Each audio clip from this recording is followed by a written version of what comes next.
et on ouvre tout de suite une nouvelle page. On va continuer à décrypter cette longue conférence de presse, 1h15 de Donald Trump, et évidemment qui dicte le tempo de la planète en ce moment. On revient sur le terrain américain.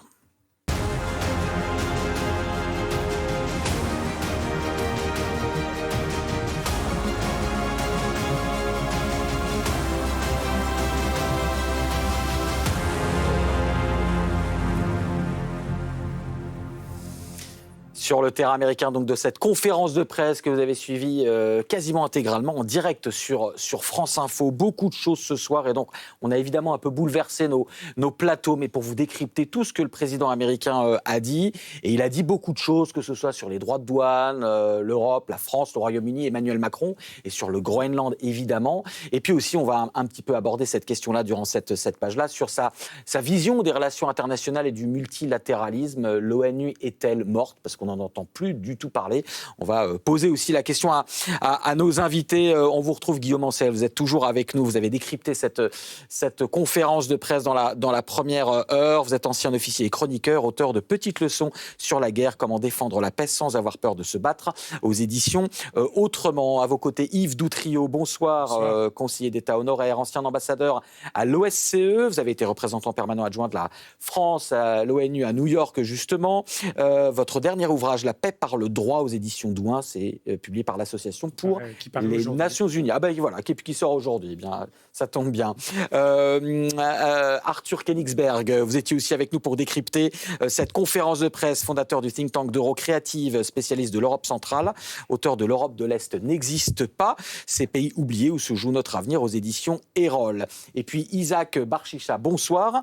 Vous êtes vice-président des Republicans Overseas, qui est les représentants du parti républicain américain à l'étranger, parti de Donald Trump. Alors, on va juste réécouter notamment un mot de Donald Trump qu'on a commenté tout à l'heure, quand on lui pose la question sur le Groenland, parce qu'effectivement, c'est l'actualité la plus brûlante, notamment pour nous autres Européens. On écoute la réponse du président américain et on en parle juste après. Jusqu'où irez-vous pour acquérir le Groenland? Vous le verrez bien. On verra ce qui se passe. Il y a beaucoup de rencontres qui sont programmées au sujet du Groenland, notamment ce soir. Il y en aura d'autres. Mais je pense que les choses vont se remettre dans le bon sens. Yves Doutrio, juste une remarque, parce qu'on en a parlé avec Guillaume et Arthur de cette petite phrase de Donald Trump sur le Groenland, mais ce soir, alors que ces derniers jours, il y avait un discours extrêmement martial, conquérant, est-ce que ce soir vous diriez que Donald Trump persiste et signe sur le Groenland, ou est-ce qu'il entrouvre une possibilité de discussion avec les Européens quand il dit il y aura des rencontres, et il dit d'ailleurs aussi plus tard, les Groenlandais changeront d'avis, mais en tout cas, il parle de rencontres. C'est vrai que c'est un ton plus modéré que ce qui a pu être entendu encore tout récemment. Ça devait se faire dans les 20 jours, puis après, ou dans les semaines qui suivaient, et qu'en gros, le Groenland, de toute façon, soit par la négociation, soit par la force, ça deviendrait le 51e État des États-Unis. Bon, voilà, c'est ce qui a été dit. Ce qui a suscité évidemment un front des Européens aux côtés des Danois. Plusieurs chefs d'État et de gouvernement européens ont estimé que c'était contraire au droit international, à la souveraineté reconnue par la Charte des Nations Unies. Ensuite, comme vous avez vu, puisque le président Trump insistait beaucoup sur les questions de sécurité, notamment la Chine, la Russie, autour du Groenland, dans l'océan Arctique, eh bien, quelques Européens ont pensé utile d'aller envoyer quelques militaires, aller voir si, à titre précurseur, exploratoire, pour voir quels étaient ces problèmes de sécurité. Il faut quand même ici rappeler, et Guillaume l'a dit à plusieurs reprises, c'est que de toute façon, depuis 1951, il y a un accord de défense entre le Danemark et les États-Unis, que les États-Unis ont déjà une base depuis fort longtemps, depuis la Deuxième Guerre mondiale, dans le Nord. Avant, ça s'appelait Thulé, maintenant, c'est un autre nom. Et il y a d'ailleurs des soldats américains qui sont présents. Il y a effectivement des risques, il faut absolument observer d'éventuels missiles qui viendraient de Russie par le pôle Nord et qui arriveraient vers les États-Unis et le Canada au-dessus du Groenland. Donc, il faut pouvoir les intercepter. C'est la capacité américaine de le faire. Et si c'était nécessaire, les États-Unis pourraient, en accord avec le Danemark, considérablement accroître leur présence militaire au Groenland. C'est quand même très important, c'est que les populations du Groenland, qui ont un statut autonome, aient le dernier mot dans cette affaire. Parce et qu'après justement, tout, c'est le principe d'autodétermination. Et là-dessus, Donald Trump dit qu'il va continuer à les convaincre et qu'ils vont changer d'avis. On le rappelle, évidemment, les Groenlandais ne veulent pas être américains, même s'ils veulent s'émanciper de la couronne danoise. Isaac Barchicha, sur la question du Groenland, on parlera du reste après. Quand vous entendez le discours du président Donald Trump, quelle est votre analyse ce soir ? Alors déjà, il faut comprendre que Trump, beaucoup de gens en France, en Europe, ne le connaissent pas suffisamment. Ce n'est pas un diplomate, ce n'est pas un politicien. Je pensais que la scène internationale, les Européens, M. Macron, avaient compris comment Trump fonctionnait déjà le premier mandat. Le deuxième mandat, il a fait beaucoup d'efforts dans la forme. On se rappelle de ses sorties de route régulières au premier mandat. Et là, il a un agenda. Il lui reste moins de 3 ans, puisqu'aujourd'hui, il célèbre sa première bougie de son deuxième mandat. Et il souhaite absolument le maintenir. Et l'un des points, c'est d'éviter des conflits internationaux. Alors, vous me direz, on ne parle pas forcément comme ça à ses amis. Ça peut créer des guerres. Non, je ne pense pas. Je pense que c'est aussi le devoir entre dirigeants de se dire la vérité, même si elle est dure à accepter. Et le Groenland, au-delà du fait que ça devient un passage essentiel vers des nouvelles routes que nous n'avions pas accès à cause de la fonte des glaces, est devenu un point stratégique pour la défense, bien sûr, des États-Unis, parce que c'est sur cette promesse que Donald Trump a été élu, mais aussi parce que l'Europe a failli de sa protection dans son propre territoire avec l'Ukraine, incapable de faire bouger les lignes, et ce, malgré l'intervention de M. Trump, qui a fait bien avancer les choses depuis 1 an, et on le souhaite que le conflit russo-ukrainien finisse, mais avec le Groenland, puisqu'on ne parle pas de la Chine, on ne parle pas de la Russie, qui ont aussi des visions mais juste à l'instant, vous dites que le Groenland, depuis 70 ans, les Américains peuvent s'installer au Groenland, il y a des bases, il y a des accords de défense, ils font ce qu'ils veulent au Groenland, et personne ne remet ça en cause, donc les États-Unis peuvent avoir leur sécurité. Mais ils le font de manière minorée, puisque la base n'est pas une grande base, et qu'aujourd'hui, on voit bien qu'il y a 2 pôles et qui sont différents, et que les États-Unis veulent s'installer sur l'autre pôle du Groenland. Mais rien ne les empêcherait. Le Danemark n'a jamais dit on est contre. C'est donc l'objet de la discussion. Au lieu de faire un mélodrame, discutons, asseyons-nous. Donald Trump dit je veux en faire le 51e État. Et oui, comme il avait dit avec le Canada, comme il avait dit avec beaucoup de choses. C'est une façon, si on a lu ses livres et ses bouquins, et si on apprend à décoder M. Trump, c'est une façon de dire je veux négocier. Vous pensez qu'il n'est pas sérieux là-dedans ? Non, il est tout à fait sérieux. Ce que je veux dire, c'est qu'il veut inviter ses amis, ses collègues, ses autres chefs d'État à discuter, et qu'aujourd'hui, il y a une opportunité sécuritaire d'abord pour l'Europe, parce que c'est aussi un problème européen, et que les Européens, et on voit les dissensions entre les Italiens, par exemple, et les Français, il y a une possibilité de discuter. Juste, et Guillaume, Yves, et tout le monde, vous allez avoir plein de questions à vous poser, évidemment. Rassurez-vous, vous n'êtes pas là pour être le seul à défendre Donald Trump, et on veut justement accueillir la pluralité des points de vue, et on le fait tous les jours sur France Info. Juste dernière question, sur le Groenland, les Groenlandais eux-mêmes disent qu'ils ne veulent pas être américains. Alors, est-ce que vous nous dites là que Donald Trump, pas qu'il n'est pas sérieux, et on dit tout le temps sur ce plateau, Donald Trump, il n'est pas fou, il n'est pas chaotique, il y a un plan brutal, mais il y a un plan, il y a une stratégie. Est-ce que là, vous êtes en train de nous dire, Donald Trump en homme d'affaires, en négociateur, puisqu'il aime à se présenter comme ça, je précise qu'il a dit que Dieu était très fier de lui tout à l'heure en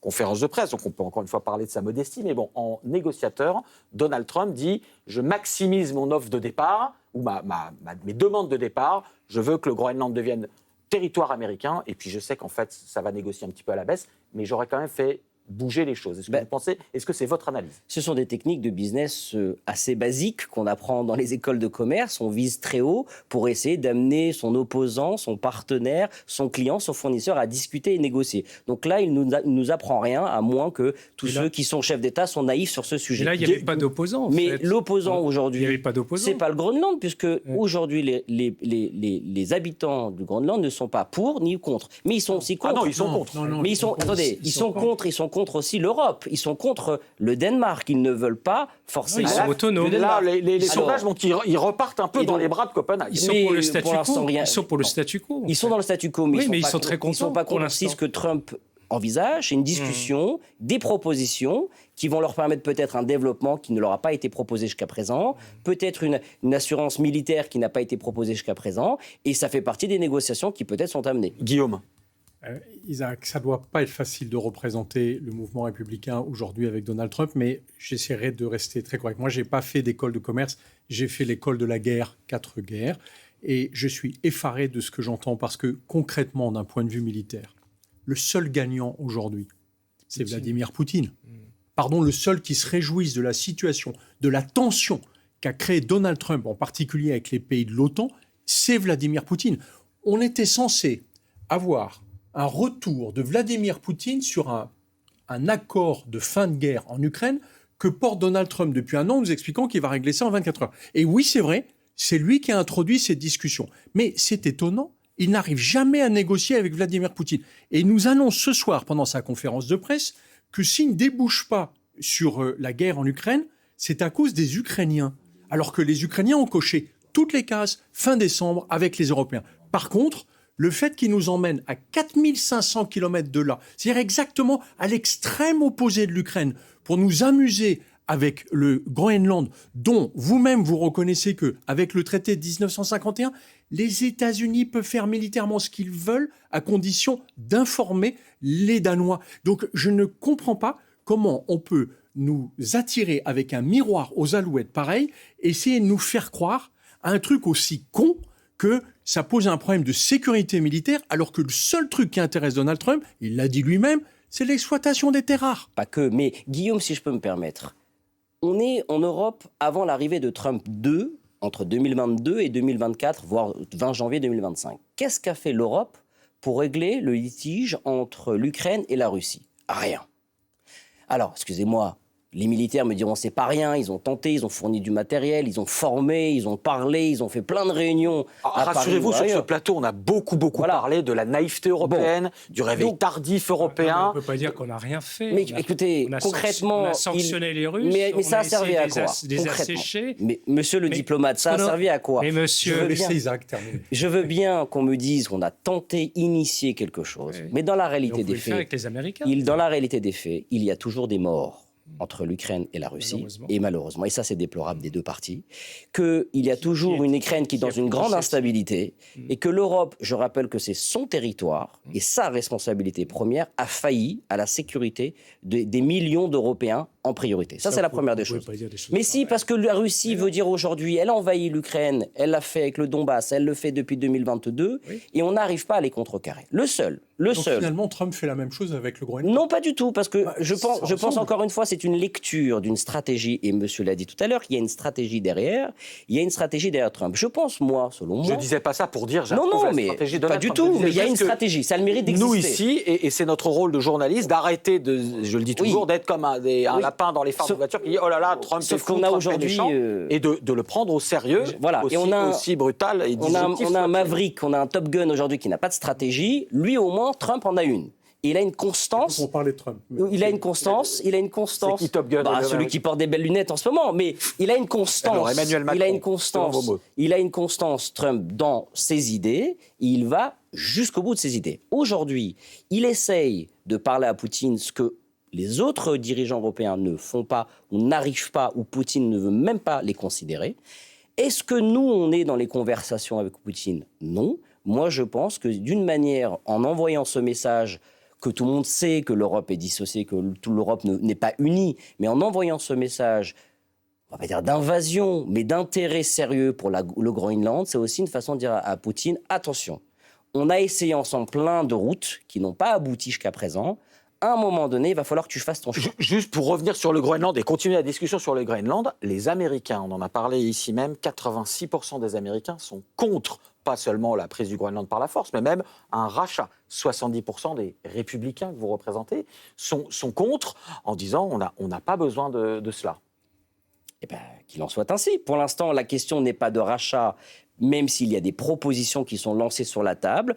Là, moi, je vous le répète, le décodeur Trump, que parfois est gravement manquant sur les plateaux parisiens ou français, c'est que Trump a envie de parler, a envie de négocier, a envie de discuter. Et le provoquer en envoyant 13 militaires dans un territoire qui est beaucoup plus grand que la France, qui s'appelle le Groenland, n'est pas forcément tendre la main aujourd'hui à celui qui est la première puissance au monde et qu'on a toujours besoin de lui et que derrière on apprend que le Danemark a commandé des F-35, qu'on apprend qu'il y a des textos où derrière Dadi, quand il faut le dire, quand c'est Routeux ou quand c'est Macron, il essaie de se faire copain avec Trump. Je pense tout simplement qu'il faut venir à la table des discussions et remettre un peu d'équilibre dans cette Europe qui aujourd'hui manque de sens. Il faudrait sans doute plus de fermeté du côté européen. Parce que Peut-être. comme vous dites que c'est l'art du deal, il y a un peu de bluff peut-être, et du côté européen, il faudrait être plus ferme. Justement, Yves, on en parlait, développons ça sur le bazooka, les armes, les représailles économiques ou les muscles économiques. Je voulais quand même répéter quelque chose sur l'Ukraine, parce que ce que vous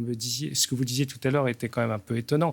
Parce que si les Européens et M. Trump avaient exercé ensemble, et on comptait beaucoup sur M. Trump sur ça, les pressions nécessaires sur M. Poutine, on aurait pu, comme le proposait M. Trump lui-même, avoir la paix assez rapidement. Mais les pressions ne se manifestent pas vraiment sur M. Poutine. Vous dites, oui, c'est des pressions via le Groenland. Mais il aurait fallu faire des pressions directement sur l'effort de guerre russe contre les Ukrainiens qui provoque, comme vous le dites justement, tant de morts. Et voilà. Et quant à l'Europe, aujourd'hui, c'est elle qui a pris le relais de l'aide aux Ukrainiens, et elle achète d'ailleurs des armes américaines pour les fournir aux Ukrainiens. Et ça sert c'est à quand quoi? même de Parce que ça l'argent. ramène de la paix. Dépenser de l'argent n'a jamais forcément... Alors, Donald Trump était plutôt satisfait de cela. Il l'a dit dans sa conférence de presse. Il a dit les Européens achètent des armes. Après, ils en font ce qu'ils veulent. Ce sont leurs armes. Ils les donnent à l'Ukraine. Très bien. Oui, mais il aurait fallu qu'en même temps, il y ait une sorte de partage des rôles. Nous fournissons les armes avec notre argent, etc. Et d'autre part, les Américains, qui ont des moyens de pression considérables sur M. Poutine, exercent ces pressions.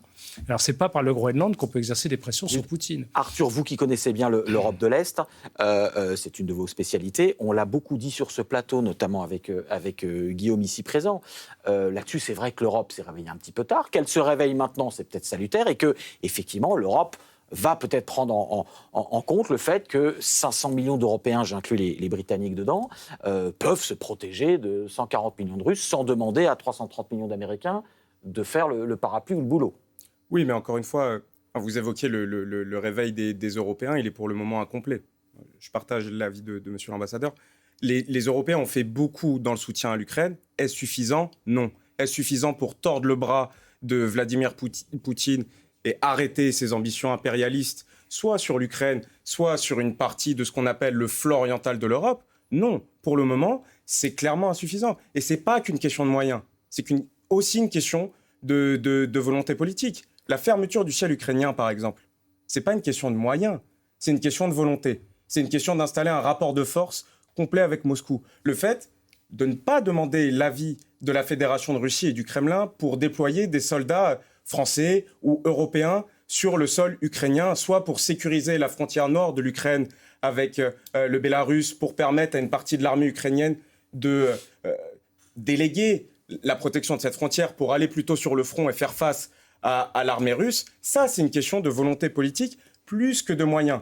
Mais la contradiction majeure aujourd'hui des Européens dans laquelle les met Trump, c'est qu'effectivement, ils doivent faire beaucoup plus aujourd'hui pour le soutien financier et militaire à l'Ukraine, parce que le soutien américain à l'Ukraine s'est arrêté depuis le retour de Donald Trump à la Maison-Blanche, hormis le soutien sur le renseignement et le renseignement satellitaire, mais qu'en même temps, ils doivent faire face au retrait progressif des États-Unis du flanc oriental tant convoité par le régime révisionniste de Vladimir Poutine. Donc ce sont deux impératifs stratégiques majeurs auxquels les Européens doivent répondre dans un temps très restreint. Et là est toute la difficulté pour eux. Guillaume, réaction rapide, et puis après on fera juste quelques minutes sur le multilatéralisme. Une question pour Isaac.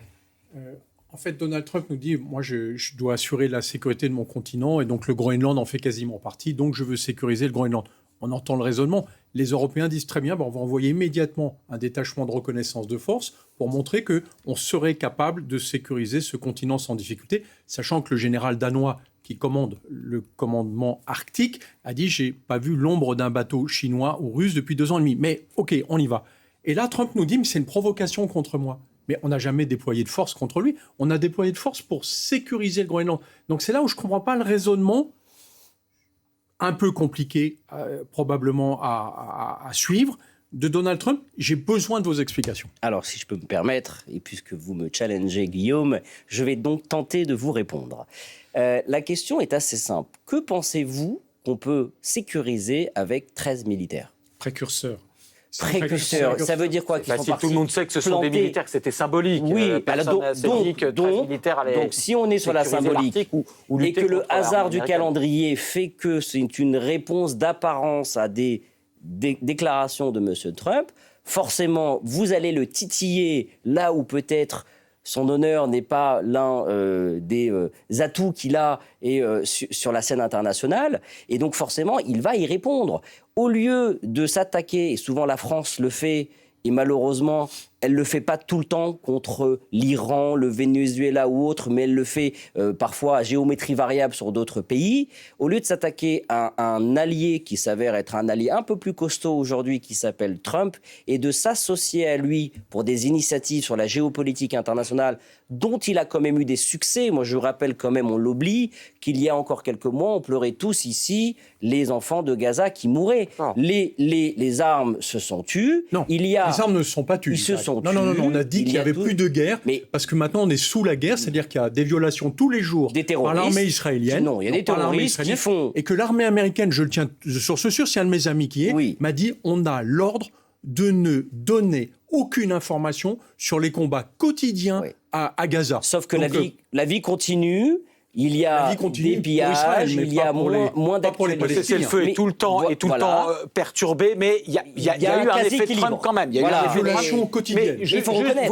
Vous disiez, Isaac, pourquoi s'attaquer à un allié, l'allié le plus puissant des États-Unis? Je retourne la question. Pourquoi l'allié le plus puissant se retourne contre ses alliés historiques? Il ne se retourne pas. Il dit justement et simplement, les gars, on est des amis. Ce que vous faites c'est un ami un peu brutal quand même. Mais écoutez, quand il y a eu un semblant de paix avec l'Ukraine il y a quelques mois, ils ont tous couru dans le bureau ovale, d'accord, pour être associés à ce qui pouvait être des annonces fracassantes. Ils devaient fournir les garanties de sécurité. Mais donc ça veut dire qu'ils ont compris que des grandes décisions se passaient au travers de M. Trump dans le bureau ovale ou à Mar-a-Lago, et qu'on ne pouvait pas outrepasser aujourd'hui celui qui occupe l'espace international. Il ne s'agissait pas d'outrepasser, il fallait travailler avec lui. Lui, il travaille avec Poutine. Nous, on travaillait sur la réassurance pour les Ukrainiens avec le soutien américain. Et donc, de la même manière au Groenland, M. Trump aurait pu parfaitement dire, travaillons avec les alliés de l'OTAN pour sécuriser le Groenland par rapport à d'éventuelles menaces. Mais l'OTAN, c'est qui? C'est lui. L'OTAN, c'est lui. C'est les États-Unis qui sont au commandement. C'est les États-Unis qui payent la plus grande partie. Non, 17%. C'est une grande partie. Avec ça, il y a eu une réduction ces dernières années. L'OTAN, c'est collectif. À Noël, et c'est le consensus. À Noël, on a eu un président Trump qui a reconnu et donné du crédit aux Européens. Si vous vous rappelez, à Mar-a-Lago, il a fait des annonces, il remerciait l'effort qui avait été fourni par les dirigeants européens. Et donc pour l'Ukraine. Mais l'histoire est toujours en cours. Dernière minute, mais vous reviendrez évidemment. On a même soutenu le plan Gaza. On a même voté une résolution au Conseil de sécurité pour soutenir ce plan. Est-ce que vous n'avez pas peur, parce qu'il y a le Conseil de sécurité qui fait le travail. Mais vraiment, le mot de la fin, est-ce que vous n'avez pas peur quand même, comme dans n'importe quel... Là, c'est peut-être un couple qui se dispute, on va dire l'Europe et les États-Unis, mais ça peut laisser des cicatrices très profondes. Il y a des gens qui disent qu'il faut acter le divorce, et comme je le dis toujours, on peut se rabibocher derrière. Mais est-ce que vous n'avez pas peur quand même qu'il y aura des... Non. Les parlementaires américains, les sénateurs, y compris des parlementaires, des députés, équivalents de députés, des sénateurs républicains, de droite, sont en train d'essayer de dire à Donald Trump ça peut avoir des conséquences néfastes pour nous. Je vais vous dire deux choses. La première, c'est que non, parce que l'amour que les États-Unis a avec la France, notamment, ne date pas d'aujourd'hui, date d'il y a plus de 250 ans. D'ailleurs, on célèbre les 250 ans de Lafayette qui est venu à Paris pour célébrer cette amitié. Donc, France qui a donné les États-unis. Voilà. Il y a eu les premières et que les États-Unis sont venus sauver à multiples reprises sur le sol européen. Donc, cet amour-là et cette amitié existent.